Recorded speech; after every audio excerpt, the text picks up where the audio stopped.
안녕하세요. 주식하는 개발자 퍼플입니다. 오늘도 지난 시간에 이어서 새로운 지표를 개발하는 과정을 계속해서 다루겠습니다. 개념을 보강하고 실제로 지표를 생성하여 차트에 올려보는 시간을 가질 예정입니다. 이번 영상을 통해 여러분이 자신만의 트레이딩 지표를 만들어 트레이딩에 활용하는 데 도움이 되기를 바랍니다.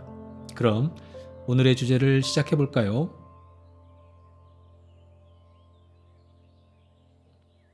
지난 시간에 우리는 단기 추세의 반전을 포착하기 위한 지표를 만들기 위해 주가 변동폭과 평균 거래량을 사용한다고 이야기했었죠. 그렇다면 주가 변동폭을 어떻게 정의하고 가공할 것인지에 대해 알아보겠습니다. 변동폭은 변동성을 의미하기도 하는데 이를 표현하는 방법은 매우 다양합니다. 예를 들어 표준 편차, ATR, 그리고 볼린저 밴드를 통해서 계산되는 밴드폭 등이 있습니다. 오늘은 일일 주가 변동폭을 당일의 고가에서 저가를 뺀 값으로 정의해 보겠습니다.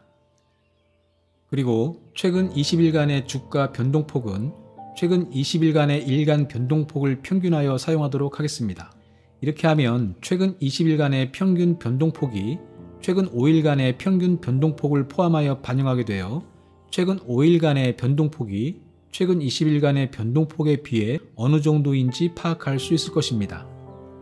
거래량도 마찬가지입니다. 최근 20일간의 평균 거래량은 최근 5일간의 평균 거래량을 포함하여 반영하게 되어 최근 5일간의 평균 거래량이 최근 20일간의 평균 거래량에 비해 어떠한지를 명확하게 알 수 있을 것입니다.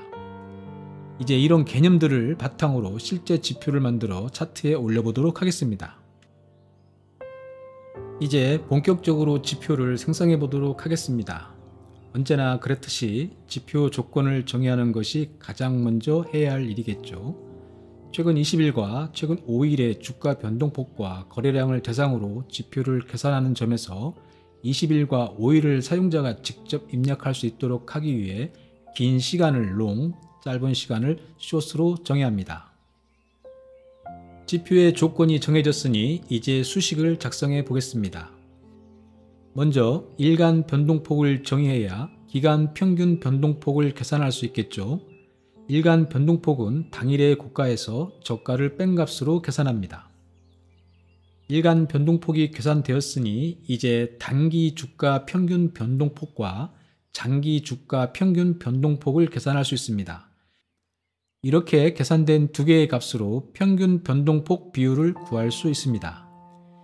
평균 거래량 비율도 동일한 방식으로 계산됩니다. 이제 평균 변동폭 비율과 평균 거래량 비율을 곱하면 DBBI를 계산할 수 있습니다.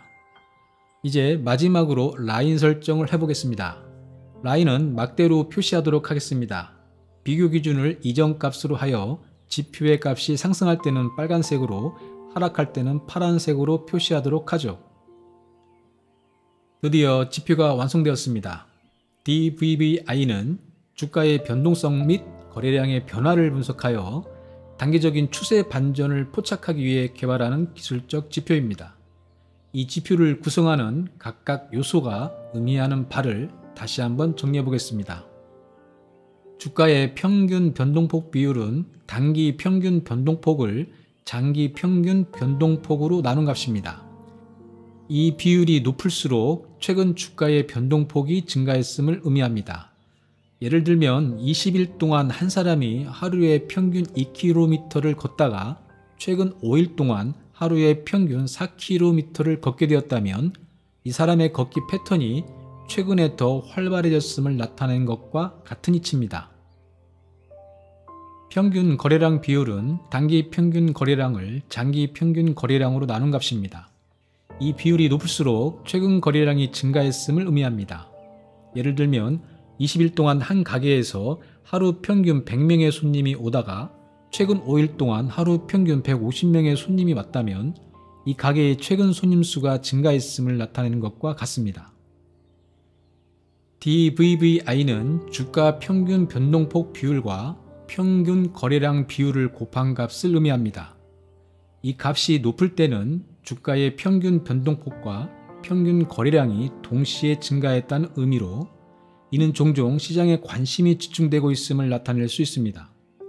예를 들면 주가 평균 변동폭 비율이 2이고 평균 거래량 비율이 1.5라면 DBBI는 3이 됩니다. 이는 최근 주가와 거래량이 크게 증가했음을 나타냅니다.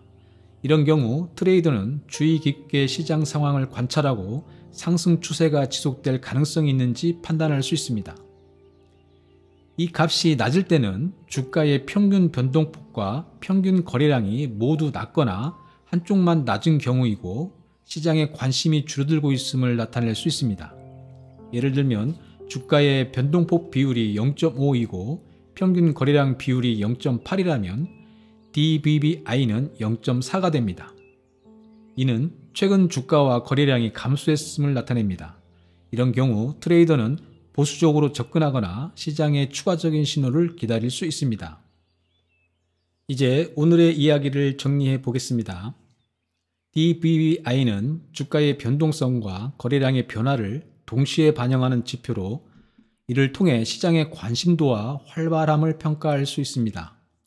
높은 DBBI 값은 강한 시장 관심을, 낮은 DBBI 값은 상대적으로 낮은 시장의 관심을 나타낼 수 있습니다. 그러나 이 정보에서 추세 반전을 포착하기엔 뭔가 부족한 느낌이 있죠. 이렇게 유의미한 지표를 개발하기 위해서는 많은 노력이 필요합니다. 다음 시간에는 오늘의 지표를 변형한 B타입의 지표를 생성해보고 A타입과의 차이점을 분석해 보도록 하겠습니다. 성공을 장담할 수는 없지만 추세 반전의 징후를 포착하는 데 유용한 지표를 개발하기 위한 노력은 계속됩니다.